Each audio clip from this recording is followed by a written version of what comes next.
the Florida Panthers because they finished in first place and we just worked our way downwards. But they finished third this year, but we're still going to start with them because won the Stanley Cup for consecutive late years, Neil. And we didn't think we'd see that after seeing Tampa do it in the bubble series where we were all suffering through the COVID era.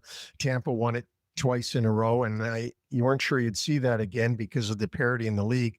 But Florida was a deserving two-time champion for sure. So here we go.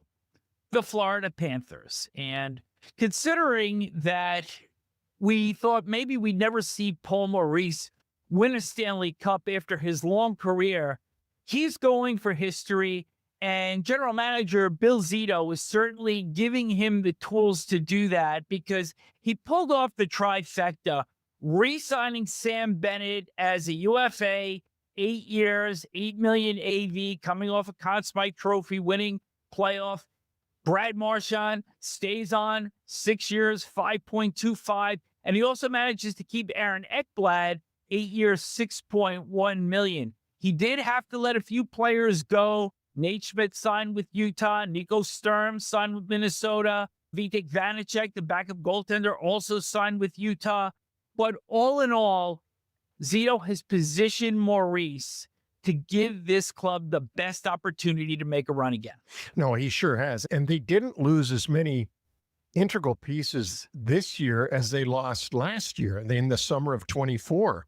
You're talking about Ekman Larson leaving, Montour left, others left. And this year, they really aren't huge pieces. I really like Nate Schmidt, and I think that's a great signing by Utah. I thought he was really good for Florida. But all in all, Bill Zito has become a magician. And so for the people who thought that the assistant manager of Columbus, what would he know to go to Florida and be the GM? What did he learn in Columbus, a place that never makes the playoffs and are terrible? How are they going to be any? Bill Zito has certainly fooled everyone. The ex-hockey player agent has done just a remarkable job. Even though Jim Nill has won General Manager of the Year, the Jim Gregory Award, Bill Zito, I don't know.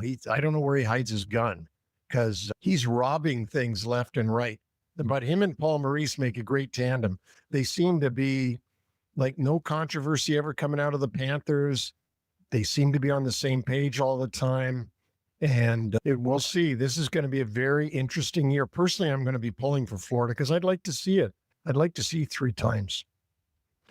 And a couple of other subtle moves in there because we mentioned that Schmidt and Vanecek are now off to Utah, but in their places, Daniel Tarasoff traded for with Columbus, signed as a UFA on July 1st.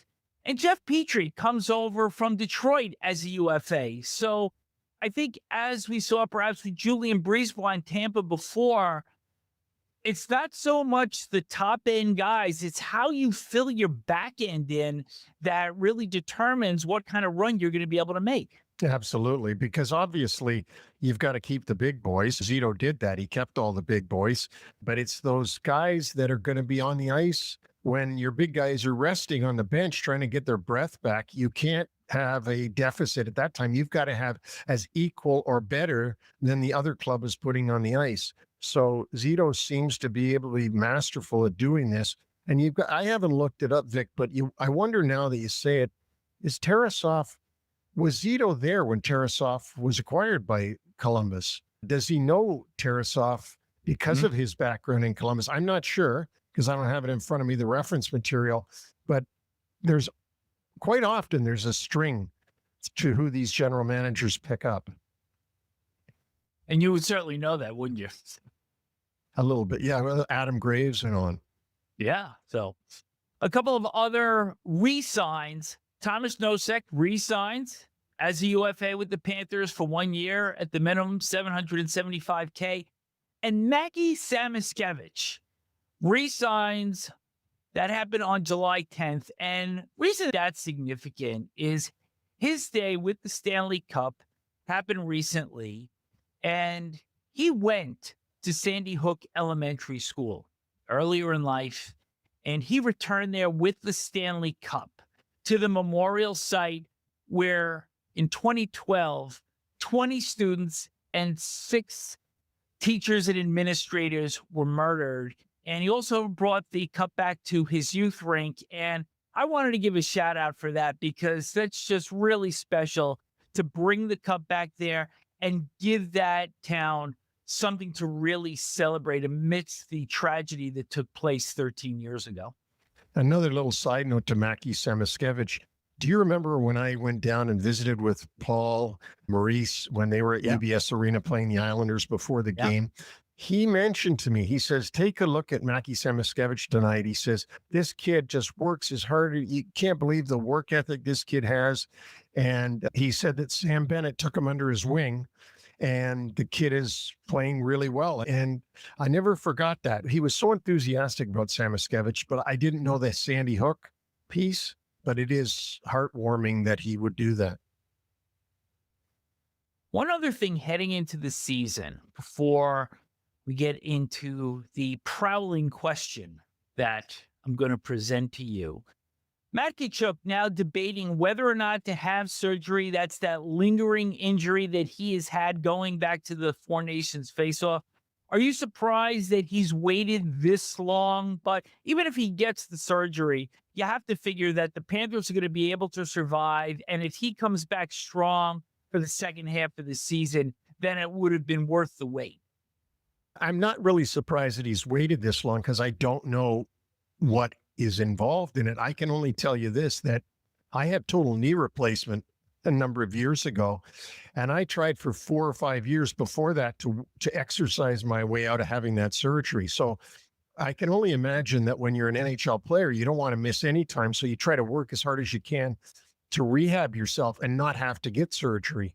And then finally, when you can't get it done, you got to bite the bullet and say, okay, I'll take the surgery. I'm sure he tried as hard as he could to avoid surgery, but if he's got to have it, he's got to have it. That's going to lead us into the big question about the Panthers as they look to become the 6th team for a three-peat or an official dynasty, as it is referred to, a minimum of 3 consecutive Stanley Cup wins. It's been done before by the 47 through 49 Maple Leafs, the 56 through 60 Montreal Canadiens. The Leafs did it again from 62 to 64. Canadiens again, 76 through 79.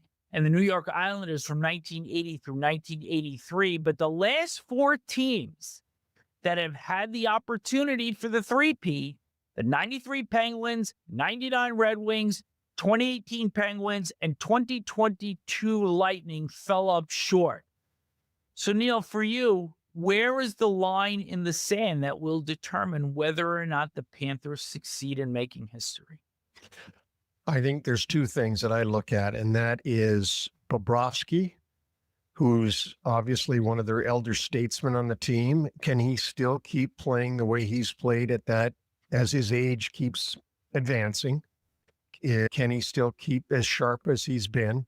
And the second thing is simply health. Can they stay healthy? They hit this year's playoffs pretty healthy. You know, remember, that's what we just talked about with Matt Tkachuk. They found a way to keep him out of the lineup until the playoffs started, and then all of a sudden he was healthy again. Can the Panthers stay healthy enough to do what they need to do? And I don't think you can say that you can end anywhere in the regular season and just as long as you're healthy in the playoffs. I don't believe that. I think you have to go in feeling it. You don't have to win every game for the last 10 games of the season, but you have to go in feeling good about yourselves. So that's my answer, Vic, is Bobrovsky, and can they stay healthy?